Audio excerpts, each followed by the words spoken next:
Magandang araw sa inyong lahat mga tagapakinig.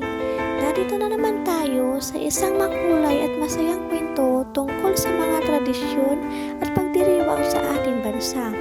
Ngayon, dadalhin namin kayo sa malamig at magandang lungsod ng Baguio City kung saan ipinagdiriwang ang isang napakakulay na fiesta ng mga bulaklak, ang Panagbenga Festival. Ang salitang Panagbenga Festival ay galing sa wikang Kangkanakay na ang ibig sabihin ay panahon ng pamumulaklak. Dahil sa malamig na klima ng Baguio, maraming magagandang bulaklak ang tumutubo at namumulaklak sa lungsod.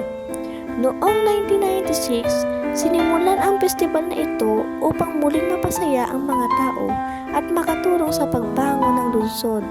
Matapos ang 1990 Luzon earthquake na nagdulot ng malaking pinsala sa maraming lugar sa Luzon. Tuwing buwan ng Pebrero, nagiging makulay ang mga kalsada sa Baguio. May mga street dancing kung saan ang mga mananayaw ay nakasuot ng makukulay na kasuotan na parang mga bulaklak. Mayroon ding flower float pa rin kung saan ang mga sasakyan ay pinalalamutian ng iba't ibang uri ng bulaklak. Ang Panagbenga Festival ay hindi lamang pagdiriwang ng mga bulaklak. Ito rin ay simbolo ng pag-asa, pagkakaisa at bagong simulan ng mga tao sa Baguio. At iyan ang kwento ng Panagbenga Festival, ang makulay na piyesta ng mga bulaklak sa Baguio City.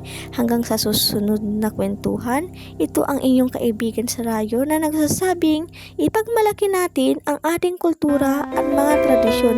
Maraming salamat sa pakikinig.